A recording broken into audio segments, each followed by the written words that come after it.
அதே மாதிரி இதுக்கு முன்னாடி நிறைய திட்டங்கள்லாம் கொண்டு வந்திருக்காங்க. அதுல எதெல்லாம் மக்களுக்கு யூஸ்ஃபுல்லா இருக்கிற மாதிரி திட்டங்கள் இருக்கோ அதெல்லாம் கண்டினியூ பண்ணிக்கிட்டு தான் இருக்கிறோம். ஃபார் எக்ஸாம்பிள், ஜெயலலிதா மேடம் கொண்டு வந்த அம்மா உணவகம் திட்டம், அது இன்னும் மெருகேற்றி கண்டினியூ பண்ணிக்கிட்டு தான் இருக்கிறோம். அது மாதிரி காலை உணவு திட்டம், அதையும் இன்னும் விரிவுபடுத்தி 6th ஸ்டாண்டர்ட்லேருந்து 8th ஸ்டாண்டர்ட் வரைக்கும் அதையும் விரிவுபடுத்தி வர செப்டம்பர் 17ஆம் தேதி பெரியார் அவர்களுடைய பிறந்த நாள் அன்னைக்கு அதை தொடங்க இருக்கிறோம். ஸோ நம்மளுடைய அரசு, உங்களுடைய அரசு இந்த 3 மாசம் ஆகுது. இந்த 3 மாசத்துல விவசாயிகளின் பயிர்க்கடன் ரூபாய் 5932.23 கோடி தள்ளுபடி செய்யப்பட்டுள்ளது. குறுவை சாகுபடி தொகுப்பு திட்டத்திற்கு ரூபாய் 134.83 கோடி வழங்கப்பட்டுள்ளது. ஒன்றிய அரசு நிதியுடன் ரூபாய் 12,642 கோடியில் 125 நாள் வேலைவாய்ப்பு திட்டம் மற்றும் ஜல் ஜீவன் குடிநீர் திட்டம் ரூபாய் 18,123.05 கோடியில் செயல்பாட்டிற்கு கொண்டு வரப்பட்டுள்ளது. சுகாதாரத்துறையில் சேவைக்கு நலம் AI செயலி கொண்டு வரப்பட்டுள்ளது. பேரறிஞர் அண்ணாவின் பிறந்த நாளான செப்டம்பர் 15ஆம் நாள் தாய் மாமன் தங்க மோதிர திட்டம் ரூபாய் 755.83 கோடியில் தொடங்கப்பட உள்ளது. மக்களின் போக்குவரத்திற்கு ரூபாய் 127.21 கோடியில் 300 புதிய பஸ்கள் வழங்கப்பட்டுள்ளது. தமிழ்நாட்டில் மது பழக்கத்தை குறைத்திடும் வகையில் முதற்கட்டமாக 717 டாஸ்மாக் கடைகள் மூடப்பட்டுள்ளன. வெளிப்படையான நிர்வாகத்திற்காக நவீன தொழில்நுட்பத்தை பயன்படுத்தி கணினி மயமாக்கப்பட்ட நிர்வாகம் செயல்பாட்டில் உள்ளது.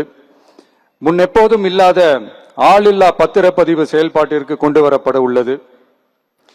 கோயில் நிலங்கள் கணக்கெடுக்கப்பட்டு அனைவருக்கும் தெரியுமாறு ஆன்லைனில் ஏற்றப்படுகிறது. வருவாய்த்துறையில் அனைத்து சான்றிதழ்களும் 15 தினங்களுக்குள் வழங்கப்படுகிறது. லஞ்சம் வாங்குவதை புகார் செய்ய புதிய வாட்ஸ்அப் எண் அறிவிக்கப்பட்டுள்ளது. அரசின் வருமானம் தனிநபருக்கு செல்வது தடுக்கப்பட்டுள்ளது. அனைத்து துறைகளிலும் லஞ்சம் ஊழல் ஒழிக்க தொடர் நடவடிக்கை எடுக்கப்பட்டு வருகிறது.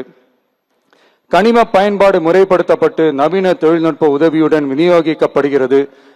சட்டம் ஒழுங்கு தீவிரமாக கண்காணிக்கப்பட்டு பராமரிக்கப்பட்டு வருகிறது. ஜூன் மாதம் 29, 30ஆம் தேதியில் நடந்த மாவட்ட ஆட்சியர் மற்றும் காவல் கண்காணிப்பாளர் மாநாட்டில் சட்டம் ஒழுங்கு பிரச்சனையில கடுமையான நடவடிக்கை எடுக்க உத்தரவு போட்டிருக்கிறோம். அரசு அலுவலகங்கள், காவல் நிலையங்களும் மக்களுக்கான சேவை மையங்களாக மாறணும்னு வலியுறுத்தி இருக்கிறோம். அது மட்டும் இல்லாம கவர்மெண்ட் ஆபீஸுக்கு வர்ற மக்களுக்கு அவங்க குறைகளை தீர்க்கிறதுக்கும் தேவையான தகவல்களை பெறுவதற்கும் நலத்திட்ட உதவிகள் பெற கவர்மெண்ட் ஆபீஸை தேடி வர்றப்போ அவர்கள் மிகவும் கண்ணியமாக நடத்தப்படணும். மக்களை கனிவா அன்பா நடத்தணும்னு சொல்லி இருக்கிறோம். மக்களை அலைய விடக்கூடாது. கோரிக்கைகளை நல்லபடியா ஆராய்ஞ்சு சரியான வழியில தீர்வை தர சொல்லி இருக்கிறோம்.